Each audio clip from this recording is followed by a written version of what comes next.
अस्सलाम वालेकुम व्यूवर्स, क्या हाल है। उम्मीद है सब लोग खैर खैरियत से होंगे। अल्लाह पाक आपको सलामत रखे, अपनी हिफ्ज़ व मान में रखे। हंसते रहो, वसते रहो तो मुस्कराते रहो।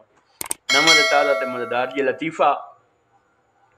ਉਹ ਇੱਕ ਜੋੜੇ ਦੀ ਸ਼ਾਦੀ ਹੋਈ ਤੇ ਦੁल्हा ਸਾਹਿਬ ਜਿਹੜੇ ਹਨ ਨਾ, ਉਹ ਜਿਹੜੇ ਆਪਣੇ ਕਮਰੇ ਦੇ ਵਿੱਚ ਆਏ ਤੇ ਉਹਨਾਂ ਆਪਣੀ ਬੇਗਮ ਕੋਲ ਜਿਹੜਾ ਉਹ ਆਖੇ ਵੀ ਮੈਨੂੰ ਪਾਣੀ ਦਾ ਗਿਲਾਸ ਦੇ।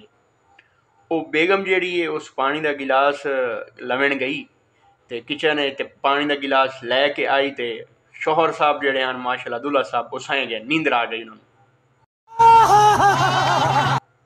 ਉਹ ਸਾਰੀ ਰਾਤ ਜਿਹੜੀ ਦੁल्हन आई ਜਿਹੜੀ ਉਹ ਤਾਬੇਦਾਰ ਖਲੋਤੀ ਰਹੀ ਤੇ ਸੁਬਹ ਜਲੇ ਅੱਖ ਖੁੱਲੀ ਨਾ ਦੁल्हा ਸਾਹਿਬ ਦੀ ਤੇ ਉਸ ਵੇਖਿਆ ਵੀ ਹੈ ਮੇਰੀ दुल्हन ਤਾਂ ਖਲੋਤੀ ਹਜਨ ਤੱਕ। ਉਸ ਆਖਿਆ ਤੂੰ ਮੈਨੂੰ ਬੜਾ ਖੁਸ਼ ਕਰ ਦਿੱਤਾ ਹੈ, ਹਜੇ ਤੱਕ ਪਾਣੀ ਲੈ ਕੇ ਖਲੋਤੀ ਹੈ, ਮੰਗ ਕੇ ਮੰਗਣੀ ਹੈ। ਉਸ ਆਖਿਆ ਜਿਹਨੇ ਤੂੰ ਮੈਨੂੰ ਤਲਾਕ ਦੇ ਛੋੜ ਤੇ ਇਹੋ ਤੇਰੀ ਮਿਹਰਬਾਨੀ।